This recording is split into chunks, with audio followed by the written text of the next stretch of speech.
Bonjour à toutes, bonjour à tous, mesdames et messieurs les présidents, les directeurs et plus simplement, bonjour chers collègues. Bonjour monsieur le directeur général de l'Agence régionale de l'hospitalisation d'Île-de-France, monsieur Devis. Comme tous les ans, nous voici réunis pour notre journée de rentrée organisée par l'URIOPS Île-de-France. Vous êtes à peu près 350 à vous être inscrits à cette journée de rentrée sociale, ce qui prouve à la fois votre fidélité et votre intérêt. C'est l'occasion, comme tous les ans, de faire un point de situation sur l'évolution des actualités d'une part et l'évolution des enjeux dans le vaste secteur privé non lucratif de la santé-solidarité en Île-de-France, en relation bien évidemment avec les orientations législatives et réglementaires du niveau national. Les enjeux, je retiendrai pour ma part dans ce bref discours d'introduction deux enjeux essentiels qui me paraissent totalement prioritaires pour les années à venir. Le premier enjeu est la nécessité impérieuse que nous avons, nous, secteur privé non lucratif de la santé-solidarité, a lancé en Île-de-France une démarche prospective sur l'avenir de notre secteur. Et le second enjeu est l'enjeu relatif à notre engagement sur le territoire. Nous le sommes, mais avec les nouvelles lois en perspective, nous devons aller plus loin. Premier temps donc de mon intervention, la démarche prospective. Nous le disons souvent, fréquemment, notre environnement associatif de la santé-solidarité est complexe. Par exemple, dans le secteur médico-social, nous évoquons régulièrement la restructuration, la refondation de notre secteur. Ces règles de fonctionnement sont de plus en plus complexes, résultant d'un empilement de règles en tuyaux d'orgue, incapables de faire face au financement transversal sur le terrain des parcours de vie. Dans le même secteur, dans un autre secteur, celui de la protection de l'enfance, nous mesurons toute la difficulté de mettre en œuvre le projet personnalisé pour l'enfant. Dans le secteur de l'exclusion, que de difficultés pour rendre véritablement opérationnelle l'étude nationale des prix. Nous avons le sentiment, alors nous le disons souvent, quelquefois avec découragement, nous avons le sentiment que nos politiques publiques de la santé-solidarité n'ont plus de sens, que les contraintes l'emportent sur les perspectives d'évolution. Et nous doutons dans ce contexte-là, parfois, de nos capacités d'innovation. Et pourtant, chers amis, nous, qui représentons le secteur associatif de la solidarité, sommes incontournables, sommes indispensables, sommes nécessaires pour renforcer les relations et les liens avec les personnes en difficulté que nous accompagnons, avec les familles, avec les bénévoles, avec les salariés, avec les institutions. Et pourtant, nous, associations de solidarité, avons une réelle responsabilité, mesurons notre responsabilité pour redéfinir et mettre en œuvre la notion d'accompagnement global à l'égard des publics fragiles que nous accompagnons, personnes âgées, personnes en difficulté, personnes handicapées, personnes exclues. Nous avons là une réelle responsabilité d'accompagnement global. Et enfin, nous, associations de solidarité, avons l'ardente obligation de sortir de nos murs, d'aller vers les autres acteurs de l'économie sociale et solidaire, d'aller vers les acteurs du secteur public, privé, pour mettre en œuvre concrètement sur les territoires les démarches de parcours. En ce sens, la démarche prospective est intéressante, elle permet de sortir du carcan des contraintes pour dresser des perspectives en matière de nouvelles postures, en matière d'action, en matière d'innovation.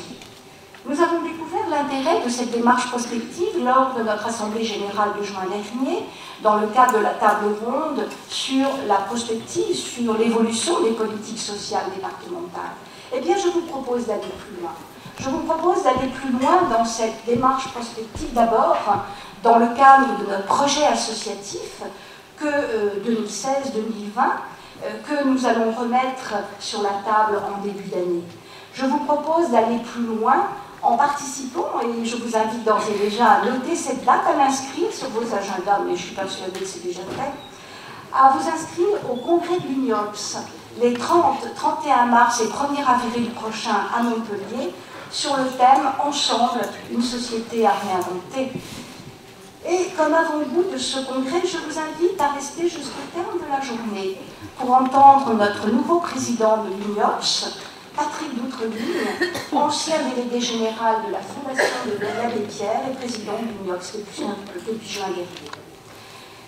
Dans l'immédiat, là, aujourd'hui, sur cette démarche de prospective, je vous propose d'approfondir cette notion nouvelle dans le cadre des 3 tables rondes, des 4 tables rondes qui vont avoir lieu. D'abord celle du matin, sur celle qui va suivre tout de suite l'intervention de M. Devis. Quelle organisation médico-sociale demain? Quel apport de la démarche prospective? On est en plein dans le cœur du sujet. La table ronde de la fin de matinée, piloter les ressources humaines, est-ce possible? Qui sera l'occasion de vous présenter les premiers résultats, du premier baromètre RH lancé par notre commission des DRH, que je remercie tout particulièrement. Et également la table de cet après-midi, en début d'après-midi, sur le thème de la collaboration à la co-élaboration.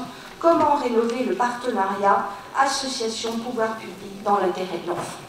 Voilà donc ce premier point, le devoir, ensemble, de mener en Île-de-France cette démarche de prospective sur l'avenir de notre secteur PNL, santé et solidarité. Deuxième point, le territoire et notre engagement sur le territoire. Alors vous allez me dire, on l'a déjà fait. Vous connaissez tous l'engagement politique de votre UNIOPS depuis 2012, le projet stratégique de 2012, pour vous inciter à travailler en réseau, pour mettre en place des démarches de parcours de vie avec, et c'est important, la participation des personnes fragiles. Un défi pourtant, chers amis, nous attend demain en Île-de-France, un nouveau défi. Nous avons ensemble à faire passer la notion de solidarité dans la nouvelle métropole du Grand Paris à compter du 1er janvier 2016. Nous avons également à investir les nouveaux territoires, des groupements hospitaliers de territoire avec la mise en œuvre de la loi modernisation du système de santé. Vous allez, M. Devis, je le sais, nous en parler tout à l'heure. Donc soyons ensemble, de ce point de vue-là, audacieux pour aller vers cette nouvelle dynamique des territoires sur la région Île-de-France. Une table ronde sera consacrée cet après-midi sur cet aspect du territoire et de la NGD. Quelle participation des associations de santé avec les autres acteurs de l'ESS dans les territoires. Je vous invite également à regarder dans vos pochettes qui vous ont été remises à la rentrée le calendrier prévisionnel des rencontres territoriales sur ces sujets qui sont prévus en fin d'année. Pour terminer, je voudrais simplement vous parler de 2 projets de loi qui nous concernent directement. L'un sur le projet de loi d'adaptation à la société au vieillissement. Cette réforme du domicile est bien loin de ce que nous espérions. De même, la revalorisation de l'APA n'est pas à la hauteur des enjeux. Et s'agissant des EHPAD, eh bien, préparons-nous à négocier un contrat pluriannuel d'objectifs et de moyens à 5 ans, à l'échéance des conventions tripartites pluriannuelles à compter de 2017. Le projet de loi modernisation de notre système de santé. Pour la première fois, chers amis, la notion de parcours de santé, nous en parlons depuis plusieurs années, est désormais une mission de la politique de santé.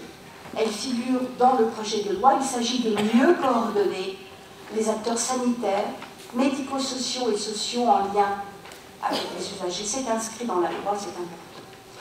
Nous aurons dans notre secteur PNL de la santé et solidarité à mettre en œuvre dans le cadre de ce projet de loi de nouveaux outils. J'ai parlé des groupements hospitaliers de territoire, M. Devis nous en reparlera tout à l'heure. Un autre terme, les communautés professionnelles territoriales de santé, ainsi que les plateformes d'appui à la coordination des parcours complexes. Nous devons être présents sur ces nouveaux outils de territoire. Un dernier point, l'accueil des réfugiés en Île-de-France. Je tiens tout d'abord à remercier du fond du cœur les associations qui nous ont répondu favorablement pour mettre à disposition des locaux vacants pour l'accueil des réfugiés. Le préfet de région nous remerciait la semaine dernière, donc je tiens à vous transmettre ses félicitations. Je rappelle à quel point, en tant qu'URIOPS, nous sommes attachés à l'accueil inconditionnel des migrants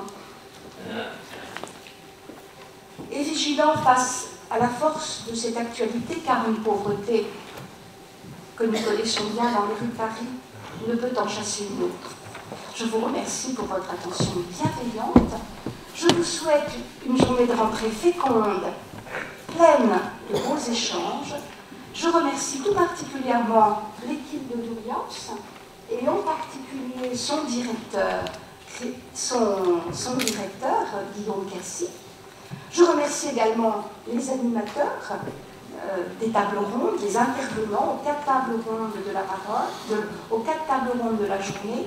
Et je vous invite, M. Devis, à prendre la parole. Merci par avance.